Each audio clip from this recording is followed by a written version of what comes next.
வணக்கம் நண்பர்களே. ஏற்கனவே 2023 டிஎன்பிஎஸ்சியில் கேட்ட கொஷின்ஸில் கூட்டு வட்டி டாப்பிக்கில் 3 பார்ட் நம்ம பார்த்துருக்கோம். அதாவது 25 கொஷின்ஸ் வரைக்கும் பார்த்துருக்கோம். இப்போ அதனுடைய தொடர்ச்சியாக அடுத்த ஒரு 10 கேள்விகளை தான் இந்த வீடியோவில் பார்க்க போகிறோம். இதில் பாருங்கள், 26வது கேள்வி. அரையாண்டுக்கு ஒரு முறை வட்டி கூட்டும் முறையில் ராகுல் ரூபாய் 8000ஐ 18 மாதங்களுக்கு 10% ஆண்டு வட்டி வீதம் கொடுப்பதில் முதலீடு செய்தார். அவருக்கு கிடைக்கும் கூட்டு வட்டி எவ்வளவு? ஏற்கனவே 3வது பார்ட்டில் இதே மாடலில் பார்த்துருக்கோம். இங்கே என்ன சொல்லியிருக்காங்க அப்படின்னா, அரையாண்டுக்கு ஒரு முறை வட்டி. அப்போ அரையாண்டுக்கு ஒரு முறை வட்டினா அவங்க சொன்ன 10% நம்ம என்ன ஆக்கணும்னா பாதி ஆக்கிடணும். அப்போ நம்ம கணக்கு 10%க்கு பண்ணக்கூடாது, அதில் பாதி 5%க்கு பண்ணணும். அரையாண்டுக்கு ஒரு முறைன்னு 18 மாதம் சொல்லியிருக்காங்க. ஸோ அரையாண்டுனா 6 மாதத்துக்கு ஒரு வாட்டி. அப்போ 18 மாதத்தில் மொத்தம் எத்தனை 6 மாதம் இருக்குன்னா 3 6 மாதம் இருக்குது. சரியா? அமௌண்ட் எவ்வளோ கொடுத்துருக்காங்க? 8000 ரூபாய். ஸோ பாருங்கள், அமௌண்ட்டு 8000 ரூபாய். ஃபஸ்ட்டு 5%. 8000ல் 10%னா 800, 5%னா அதில் பாதி 400. அப்போ 8000 ஒரு 400 சேர்ந்து என்னவாயிடும் அப்படின்னா 8400 ஆகிடும். ரைட்டா? அடுத்ததாக இதில் 5%, 10% அப்படின்னா 840, 5%னா அதில் பாதி 420. இதில் எடுத்து ஆட் பண்ணோம் அப்படின்னா 8820. இப்போது இதில் 5%, 10%னா 882. கரெக்டாக?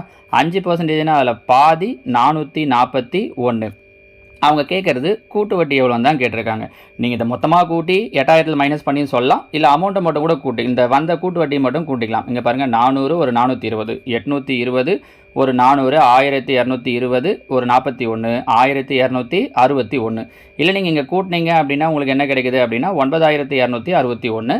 போட்ட அமௌண்ட் 8000 ரூபாய், கிடைச்ச அமௌண்ட் 9261 மைனஸ் பண்ணோன்னா 1261. சரியா? இப்படி ஈஸியாக முடிவு பண்ணிக்கலாம். ஒன்று, இவ்வளோ தூரம் போடாமல் கூட எது வரும் வராது அப்படிங்கிற முடிவுக்கும் நம்ம வர முடியும். எப்படி அப்படின்னா, இங்கே நல்லா கவனிச்சுக்கோங்க. 8000 ரூபாய் எத்தனை பர்சன்டேஜ் போட போகிறோம்? 5%. கரெக்டாக? ஒரு 6 மாதத்துக்கு 5%னா எவ்வளோ ஆகுது? 400 ரூபாய் ஆகுது. மொத்தம் 18 மாதன்றதால 3 6 மாதம். அப்போ இதை 3ஆல் பெருக்குனிங்கன்னா 4 3 12, 1200 இல்லையா? அப்போ கூட்டு வட்டிங்கிறதால அமௌண்ட் இதை விட அதிகமாக தான் வரும். ஸோ ஆன்சர் 1200 விட அதிகமாக இருக்கணும். அப்போ கண்டிப்பாக 1061 வராது, 1160 வராது.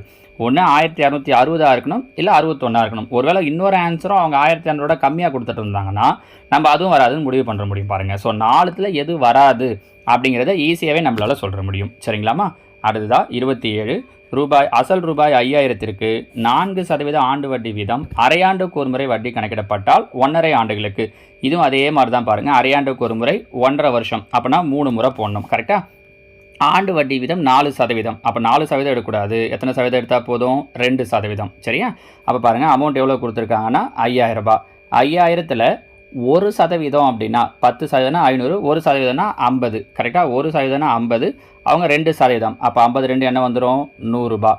ஸோ ஆட் பண்ணிங்க அப்படின்னா 5100. மறுபடியும் 5100ல் 1%னா 2 0 போயிடும், 51. அப்போ 2%னா இன்ட்டு 2, 1 2 2 10, 102. ஆட் பண்ணோன்னா 2 0 2 5, 5202. இதில் இப்போ 2%. 1%னா பாருங்கள், 2 ஸ்தானம் தள்ளி புள்ளி வரும். அப்போ 52.02. 2%ன்னும் போது இன்ட்டு 2ஆல் பெருக்கணும். அப்போ 2ஆல் பெருக்குனிங்கன்னா 0.04 வந்துடும்.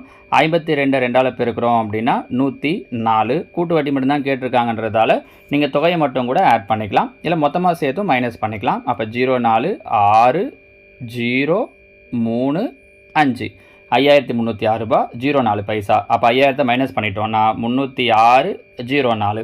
போன கேள்விக்கு சொன்ன மாதிரி முதல் மட்டும் கண்டுபிடிச்சி இங்கே கண்டுபிடிச்சிட முடியாதா சார் அப்படின்னா முடியாது. ஏன்னா எல்லாமே என்ன பண்ணியிருக்காங்கன்னு பாருங்களேன், 306 306 கொடுத்துருக்காங்க.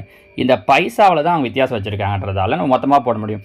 வேணா இந்த ஸ்டேஜில் வந்து நிறுத்திட்டு சொல்ல முடியும். 04 வந்திருக்குன்றதால ஆன்சரில் 04 வரது தான் ஆன்சர் அப்படின்னு அந்த 3வது ஸ்டேஜில் வந்து வேணால் நம்மளால் நிறுத்த முடியும். சரிங்களா? அடுத்த 28. அசல் ரூபாய் 3000, ஆண்டுக்கு 10% கூட்டு வட்டி வீதப்படி 3993 ஆக எத்தனை ஆண்டுகள் ஆகும்? இதே கேள்வியை முன்னாடி ஒரு முறை கேட்டிருக்காங்க. எப்படி கேட்டிருக்காங்க அப்படின்னா, 3000 ரூபாய்க்கு 10% கூட்டு வட்டியில் 3 வருஷத்துக்கு எவ்வளோவா ஆகும் அப்படின்னு ஒரு இடத்துல கேட்டிருக்காங்க. இங்கே அப்படியே மாற்றி என்ன பண்ணிட்டாங்க அப்படின்னா, அமௌண்ட் என்னவா மாறுதுன்னு சொல்லிவிட்டு எத்தனை வருஷம் அப்படின்னு கேட்டிருக்காங்க. சரிங்களா? இது நம்ம எப்படி யோசிக்கலாம்னா, இப்போ பாருங்கள், 10%. கரெக்டாக? 3000 ரூபாய். 3000க்கு 10%னா 300. இங்கே எவ்வளோவா மாறுதுன்னு சொல்லியிருக்காங்கன்னா 3993. அப்போ வட்டி 993 ரூபா. 300 எதால் பெருக்குனா 900 வரும்? 3ஆல் பெருக்குனா 900. கூட்டு வட்டின்னும் போது கண்டிப்பாக 900 விட அதிகமாக தான் இருக்கணும். இப்படி யோசிச்சு பாருங்கள், ஒரு வருஷம்னா 300 ரூபா தான் வட்டி, இது கிடையாது. 2 வருஷம்னா 300 300 600 600 சம்திங் தான் வரும், அப்போ இதுவும் கிடையாது. 4 வருஷம்னா 4 3 12 1200 விட அதிகமாகிடும், அப்போ இதுவும் கிடையாது. ஸோ கண்டிப்பாக இதுதான் ஆன்சர்னா 3 இயர்ஸ் தான். ஃபார்முலாலாம் எதுவுமே தேவை கிடையாது. இப்போ வரைக்கும் 28 கொஷின் பார்த்துருக்கோம். இப்போ வரைக்கும் ஒரு இடத்துல கூட நம்ம ஃபார்முலா யூஸ் பண்ணவே இல்லை, பார்த்துக்கோங்க. சரிங்களா? தாராளமாக ஃபார்முலா இல்லாமல் கூட்டு வட்டியை போட முடியும் நம்மளால். தனி வட்டிலையும் ஏற்கனவே அப்படி தான் சொல்லியிருந்தோம். சரிங்களா? ஓகே, இங்கே வாங்க. 29. வட்டி அரை வருடமாக கூட்டப்படும் பொழுது 18 மாதங்களுக்கு 10% என்ற விகிதத்தில் ரூபாய் 1000 மீதான கூட்டு வட்டியை காண்க. இதுலேயும் அதே தான், அரை வருட வட்டி 10%. அப்போ நம்ம 6 மாதத்துக்கு ஒரு வட்டிங்கிறதால என்னவா எடுத்துக்கணும்னா 5%. அமௌண்ட் எவ்வளோ கொடுத்துருக்காங்கன்னா 1000 ரூபாய். 18 மாதங்களுக்குன்னு சொல்லியிருக்கிறதால 3 வாட்டி பண்ணணும். அப்போ 1000ல் 5%, 10%னா 100, 5%னா 50. ஸோ சேர்த்தோன்னா 1050. கரெக்டாக? மறுபடியும் 5%, 10% அப்படின்னா 105. 5%னா அதில் பாதி, அப்போ என்ன கிடைக்கும்? 2 10 2 4 புள்ளி 2 10. அப்போது 0.50 பைசா அப்படியே வந்துடும். 2 5 5 10க்கு 0, மீதி 1, 1102.5. திரும்பவும் இதில் 5%, 10%னா ஒரு சாந்தள்ளி புள்ளி வந்துடுமா? அப்போ 110.25 வரும். 5%னா இதில் பாதி, அப்போ 2ஆல் வகுத்தோம் அப்படின்னா 2 10 2 10 1 2 2 4 2 10 இப்படின்னு வரும். கரெக்டுங்களாம்மா? அப்போ பாருங்கள், இதை சேர்த்திங்க அப்படின்னா 0.625. இங்கே 5 2 7 5 1 1 1000 ரூபாய் போட்டோம். அப்போ வட்டி எவ்வளோ கிடச்சிருக்குன்னா 157.625. கரெக்டாக? இங்கே 5ங்கிறது 5 இல்லை 5 விட அதிகமாக இருக்குன்னா முன்னாடி இருக்கிற நம்பரோட ஒன்று சேர்த்துக்கலாம். அதனால தான் 6 2 5ன்றத அவங்க என்னென்னு கொடுத்துருக்காங்கன்னா 63 157.63 கொடுத்துருக்காங்க. சரிங்களா?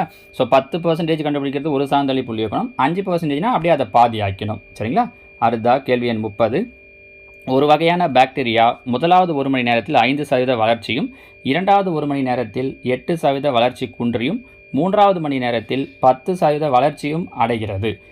தொடக்கத்தில் அதன் எண்ணிக்கை 10,000ஆக இருந்தது எனில் 3 மணி நேரத்திற்கு பிறகு அதன் எண்ணிக்கையை காண்க. இப்போ இதில் பாருங்கள், முதல்ல எவ்வளோவா இருந்திருக்கு அப்படின்னா 10,000 இருக்குது. ஆரம்பத்தில் பாக்டீரியாவுடைய அளவு 10,000. முதல்ல 5% வளர்ச்சி அடையுது. கரெக்டாக? அப்போ இது 10%னா 1000, 5% அப்படின்னா 500. ஸோ 10,000 ஒரு 500 சேர்ந்து என்னவாயிடும் அப்படின்னா 10,500 ஆகிடும். 2வது மணி நேரத்தில் 8% வளர்ச்சி குறையுதுன்னு சொல்லியிருக்காங்க. இதில் பாருங்கள், 10%னா 1050, 1%னா 2 0 போயிடும், 105 1%னா. அவங்க 8% சொல்லியிருக்காங்க. அப்போ இது என்ன பண்ணுறோம்? 8ஆல் பெருக்கிறோம். 8ஆல் பெருக்கணுன்னா 8 40, 1 8 840. கூட்டக்கூடாது, கழிக்கணும். ஏன்? வளர்ச்சி குன்றியும்னு சொல்லியிருக்காங்க. அப்போனா குறையுது. ஸோ மைனஸ் பண்ணுறோம்.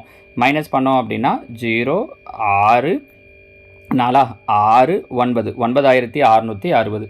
திரும்பவும் என்னவாகுதுன்னா 3வது மணி நேரத்தில் 10% வளர்ச்சி அடையுது. அப்படின்னா அதிகமாகுது. ஸோ 10% வளர்ச்சின்னும் போது 966, ஏன்னா 0 போயிடும். கரெக்டாக? இதை ஆட் பண்ணோன்னா 6 6 12 மீதி 1 6 10 10,626. ஆப்ஷன் டி முடிஞ்சிச்சு. இதுக்கும் ஃபார்முலா இருக்குது. அதிகமாச்சுன்னா குறைச்சிச்சுன்னா ஒன்றுத்துக்குமே நீங்கள் ஆனால் அவ்வளோ தூரம்லாம் பண்ண வேண்டாம். அந்த பர்சன்டேஜை கண்டுபிடிச்சி போட்டிங்க அப்படின்னா முடிஞ்சிச்சு. சரிங்களா? கேள்வி எண் 31. ஒரு நகரத்தின் மக்கள் தொகை 1997ஆம் ஆண்டு 24,000. ஆண்டுக்கு 5% வீதம் மக்கள் தொகை அதிகரித்தால் 2000ஆம் ஆண்டு இறுதியில் அந்த நகரத்தின் மக்கள் தொகை எவ்வளவு? 1997 கொடுத்துட்டு 2000 கேட்டிருக்காங்க. அப்போ 3 வருஷம். ஸோ கவனிச்சிங்கன்னா தெரியும், இது எல்லாமே நம்ம 3 வருஷத்தை பேஸ் பண்ணி தான் பார்த்துட்டு வரோம். சரிங்களா? இவ்வளோ கொஷின்ஸ் கேட்டிருக்காங்க லாஸ்ட் இயரில் அவங்க கூட்டு வட்டியில். முதல்ல 24,000, 5% வளர்ச்சி அடையுது. 24,000ல் 10% அப்படின்னா 2,400, 5%னா அதில் பாதி 1,200. ஸோ ஆட் பண்ணோம் அப்படின்னா 25,200. மறுபடியும் என்னவாகுது? 5%. இதில் 10%னா 2,520. 5%னா அதில் பாதி 1 2 6 0. இதை சேர்த்திங்க அப்படின்னா 0 6 4 6 2 26,460. இதில் 5%. 10% அப்படின்னா 26, 46 0 போயிடும். 5%னா அதில் பாதி 1, 3, 2, 3.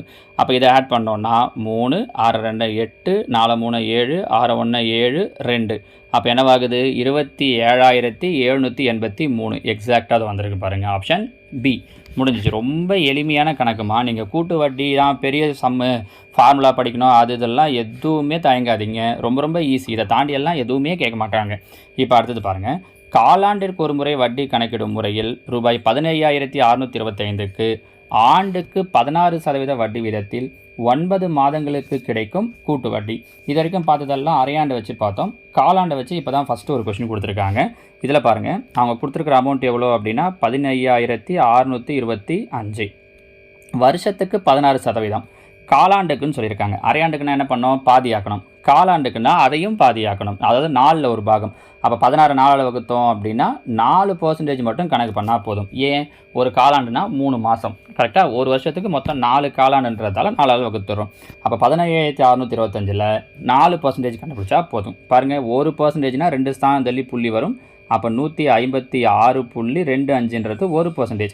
4% வேணும்னா என்ன பண்ணணும்? இதை 4ஆல் பெருக்கணும். ஸோ 4ஆல் பெருக்கினீங்கன்னா 625.00 வரும். நம்ம புள்ளிக்கு அப்புறம் இருக்கிற 0 விட்டுட்டோம்னா 625 ரூபா 4ஆல் பெருக்கினா. அப்போ இது ரெண்டுத்தையும் ஆட் பண்ணுறோம். இது ரெண்டுத்தையும் ஆட் பண்ணோம் அப்படின்னா 16,250. இதில் இப்போ 4% கண்டுபிடிக்கணும். 1%னா 162.50. கரெக்டாக? 4%ன்னும் போது இன்ட்டு 4 4ஆல் பெருக்கிறோம். அப்போ இதை 4ஆல் பெருக்கணும் அப்படின்னா என்ன கிடைக்குதுன்னா 650.00 வரும். 650. இது ரெண்டுத்தையும் ஆட் பண்ணுறோம். இது ரெண்டுத்தையும் ஆட் பண்ணோம் அப்படின்னா 16,900ன்னு கிடைக்குது. ரைட்டா? இதில் 4%. இதில் 1%னா 169. 4%னா இன்ட்டு 4. அப்போ 4ஆல் பெருக்கணும் அப்படின்னா 676. அவங்க வட்டி எவ்வளோன்னு தான் கேட்டிருக்காங்க. கூட்டு வட்டியை காண்கன்னு. நீங்கள் ஆட் பண்ணிவிட்டு மைனஸ் பண்ணலாம். இல்லை அப்படியே இங்கே பாருங்கள், 625. இப்போ 600 600 600 1800 ஆயிடுச்சு. இது ஒரு 75. 1875. 1950 ஒரு 1 1951. Option C. நம்ம புரியுதுங்களாம்மா? இந்த வட்டி வந்துச்சு இல்லையா? இந்த 3 அமௌண்ட்டை மட்டும் நான் அப்படியே ஆட் பண்ணிக்கிட்டேன். முடிஞ்சிச்சு. 1951. இவ்வளோ தான். சரிங்களா? ரொம்ப ஈஸியாக உங்களால் சொல்ல முடியும் பாருங்கள். அடுத்ததாக கேள்வி எண் 33. ஒரு வகையான பாக்டீரியா முதலாவது 1 மணி நேரத்தில் படிக்கணுமா? இந்த கேள்வியை தேவையில்லைன்னு நினைக்கிறேன். நம்ம இப்போ தான் பார்த்தோம். ஞாபகம் இருக்கா? சேம் கொஷின் மறுபடியும் வேற ஒரு கொஷின் பேரில் கேட்டிருக்காங்க பாருங்கள். கொஞ்சம் முன்னாடி பார்த்த கொஷின் தான். சரியா? அடுத்ததாக கேள்வி எண் 34. ஆண்டுக்கு எந்த விகிதத்தில் கூட்டு வட்டி 3 ஆண்டுகளில் 10,000 தொகை ரூபாய் 13,310 இருக்கும்? இது ரொம்ப ஈஸியாக சொல்லலாம். இங்கே 10,000, இங்கே 13,310. கடைசியாக இருக்கிற 0 விட்டுருங்க. உங்களுக்கு ஈஸியாக புரியறதுக்காக நான் சொல்கிறேன். இதில் பார்த்தீங்கன்னா 1000ன்னு இருக்குது. இங்கே 1331 இருக்குது. 1000ங்கிறது 10 கியூப். 1331ங்கிறது 11 கியூப். என்ன அர்த்தம்னா 10 ரூபா போட்டேன்னா அது 11 ரூபாயாக மாறுதுன்னு அர்த்தம். ஸோ 10 ரூபா போட்டேன்னா 1 ரூபா வட்டி கிடைக்குது. 100 ரூபா போட்டேன்னா இன்ட்டு 100. ஸோ 0 0 கேன்சல் ஆகிடும். அப்போ பர்சன்டேஜ் எவ்வளோனா 10% முடிஞ்சிச்சு பாருங்கள். சரிங்களா? இப்படி முடிவு பண்ணுறது உங்களுக்கு ஈஸியாக இருக்கும். சரிங்களாமா? இந்த கேள்விக்கு அவ்வளோதான். ரொம்ப சிம்பிளாக இதிலேருந்தே நீங்கள் சொல்லிடலாம். அடுத்ததான் கேள்வி எண் 35. ஒரு வகையான பாக்டீரியா மறுபடியும் படிக்க வேண்டியதில்லைன்னு நினைக்கிறேன். ஸோ இதே கேள்வி 3வது முறை திரும்பி வந்திருக்கு பாருங்கள். Same question. நீங்கள்லாம் ஞாபகம் வச்சுக்கோங்க. மறுபடியும் இதை கேட்க மாட்டாங்கன்னு கிடையாது. இதே கொஷினை மறுபடியும் கேட்குறாங்க அப்படின்னா ஆன்சரை ஞாபகம் வச்சிங்கன்னா டக்குன்னு போட்டு முடிச்சிடலாம். 10,626. சரிங்களாமா? ஸோ இதோட உங்களுக்கு 35 கேள்விகள் முடிஞ்சிருக்கு. இன்னொரு 10 கேள்வி இருக்குது. இந்த மீதி இருக்கிற 10 கேள்வி எதை பேஸ் பண்ணி நம்ம வச்சுருக்கோம் அப்படின்னு அவங்க கேட்டிருக்காங்க அப்படின்னு பார்த்தீங்கன்னா அந்த டிஃப்ரென்ஸ் வச்சு 2 வருஷம் 3 வருஷம் டிஃப்ரென்ஸ் வரும் இல்லைங்களா? அதை வச்சு நான் உங்களுக்கு பிரித்து கொடுத்துருக்கிறதே அப்படி தான் கொடுத்து வச்சுருக்கேன். 2 வருஷத்துக்கான டிஃப்ரென்ஸ் எல்லாம் தனியாக முதல்ல பார்த்துட்டோம். போன வீடியோவில் இந்த வீடியோவில் பார்த்தீங்கன்னா அந்த 3 வருஷம் டிஃப்ரென்ஸு. அடுத்த வீடியோவில் பார்க்க போகிறது பார்த்தீங்க அப்படின்னா அந்த 2 வருஷத்துக்கு இருக்கக்கூடிய டிஃப்ரென்ஸ் என்ன, 3 வருஷத்துக்கு இருக்கக்கூடிய டிஃப்ரென்ஸ் என்ன, அப்படி மடங்க வச்சு வரக்கூடிய கேள்விகளை அடுத்த வீடியோவில் பார்க்க போகிறோம். அதோட 5 டாப்பிக்காக இந்த கூட்டு வட்டி டாபிக் முடிஞ்சிடும். ஓகேவா? தேங்க்யூ.